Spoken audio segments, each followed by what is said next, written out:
But first, I wanted to take some time to talk about a really crucial matchup on the Big East calendar starting on Friday. We're recording this on Thursday, but by the time you listen to this pod, it'll be Friday, and that is St. John's versus UConn at Madison Square Garden.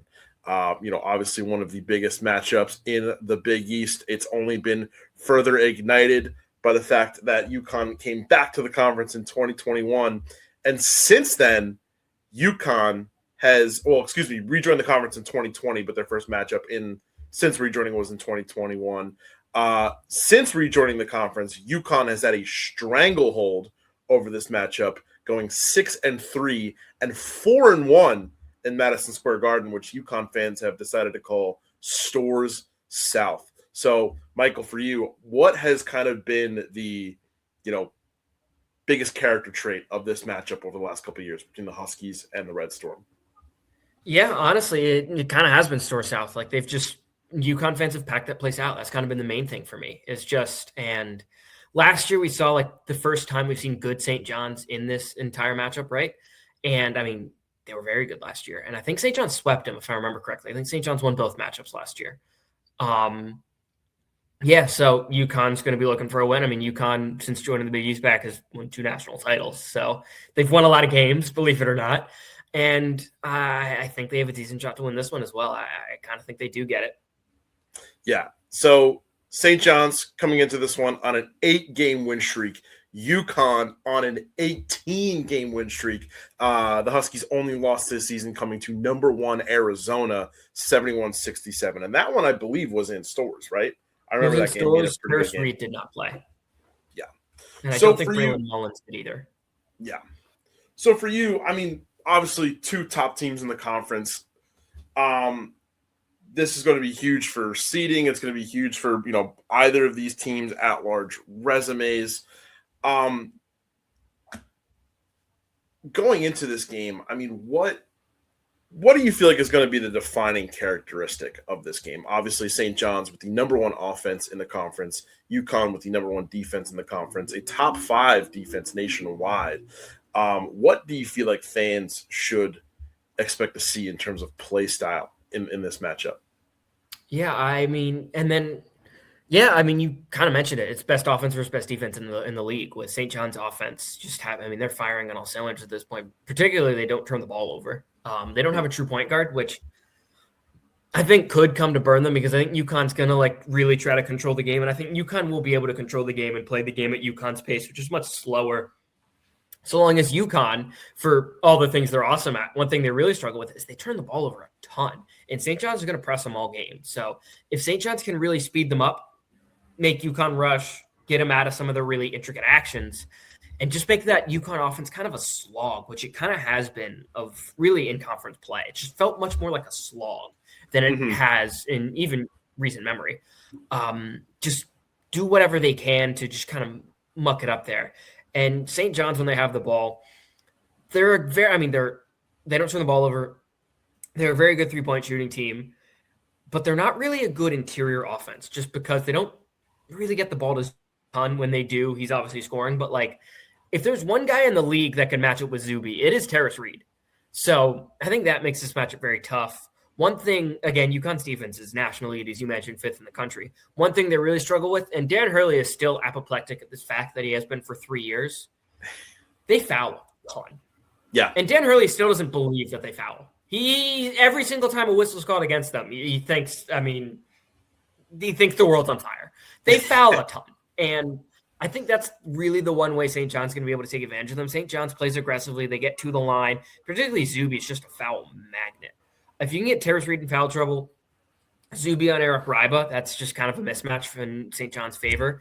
If they can't, and it's Zuby on Reed, I think Reed can kind of handle his own. I mean, Zuby's going to get his because he's just an awesome player, but I think he can handle his. And St. John's is just going to have to find ways to hit the outside shot. They don't take a ton of them. They really try to play inside and draw a ton of fouls, but if they're not drawing defense inside, UConn's defense is just elite. And if you don't have a true point guard, you're not going to be able to control the game. So the game's going to be at UConn's pace. And I think UConn will play well when they can control everything. Yeah, absolutely. You mentioned Zuby, and you also mentioned I thought this was interesting. St. John's kind of lack of a point guard. We've seen it all throughout this year. I mean, they move the ball a lot through Zuby Ejiofor. Yeah. Talking about them playing without a point guard, I feel like that just kind of, harkens back to what I've kind of seen with St. John's over these past 3 years, and what I kind of think of as these kind of like Pitino quirks, and how he's built this roster. I think it's built from multiple things. It's just the way the transfer portal works now. Mm-hmm. Where Coach Pitino is in terms of his career. I feel like a lot of people are kind of under the assumption that this is probably his last stop. In his very long coaching tenure, and he has kind of really doubled down on that by showing that he is just, I don't want to say haphazardly, but he's taking a very interesting approach to how he's constructed his teams, right? He doesn't really focus on high school recruiting since he's been at St. John's. He's working almost entirely out of the portal. So do you feel like, the lack of a point guard is kind of a symptom of that? And do you feel like it could kind of hurt St. John's, down the stretch, maybe in the tournament here? Second question first. Yes, I definitely do believe it could hurt them in the tournament because a lot of March games are won with guards. Guards are what win you March Madness games. Not every time, but Florida last year, we watched Walter Clayton, who was a former Rick Pitino player. I mean, they should have lost a handful of games in the tournament that they just didn't because Walter Clayton just decided he wanted to play. They lose that game to Texas Tech 9 times out of 10. In my mind, just based on the last 3-ish minutes and how it went. Walter Clayton just took over and just decided I'm not losing this game. And he did that to win a national title because he was a special player. Yeah. But guards win games in March. And when things aren't going your way, you're against a team that's of similar caliber to you. They have the similar kind of athletes. Point guard's going to control the game. And last year, that was part of the reason they ended up losing was because Kaderi was in foul trouble. And they didn't have another guy who could really step in, lead the way, versus Arkansas had, a handful of really good guards who are playing in the pros now. That was just kind of what won them. And then Arkansas matched St. John's length, physicality, the way no Big East team had.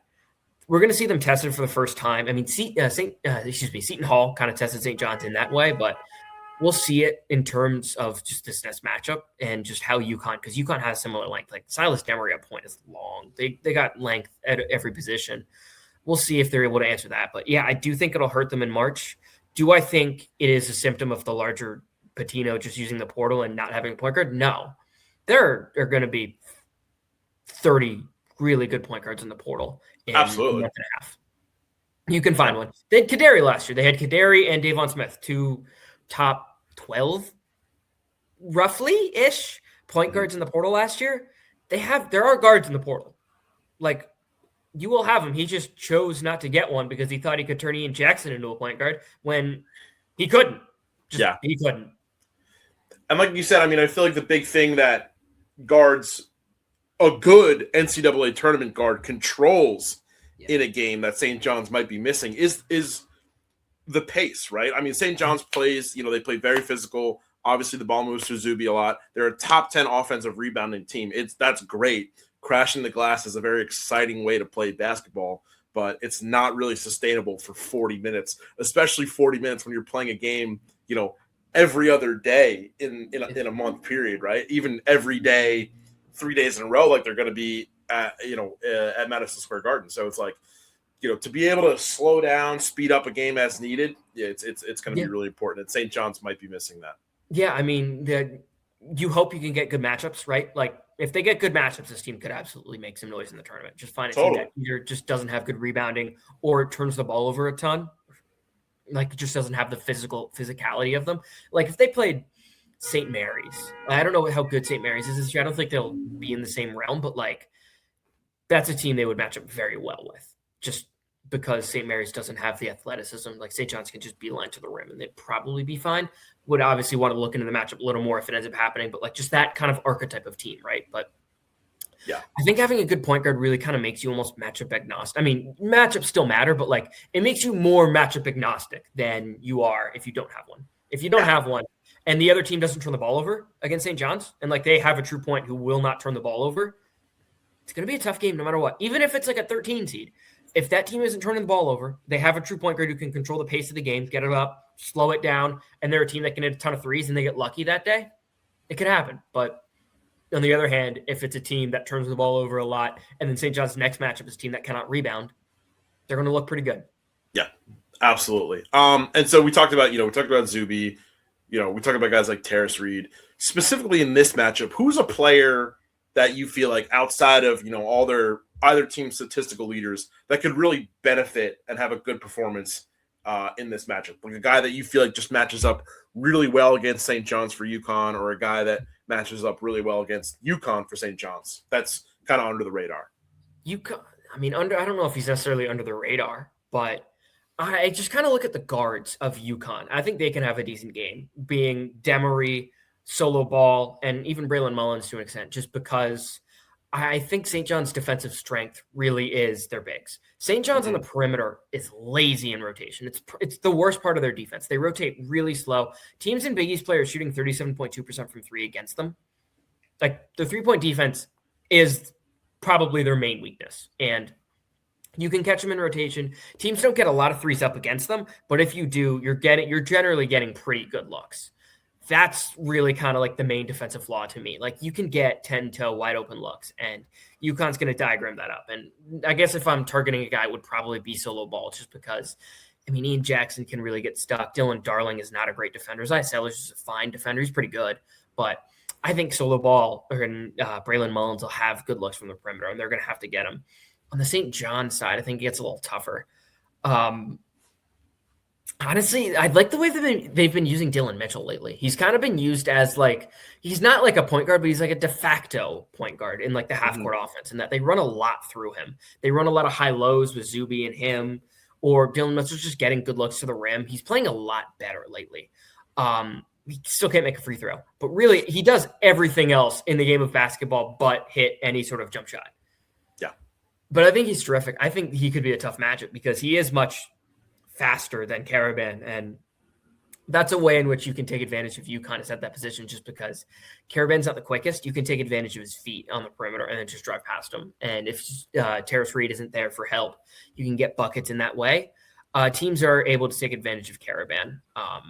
If it's just a straight post up, I think Caravan will be fine. But in terms of like spacing and driving it, I think that is where St. John's could have an advantage.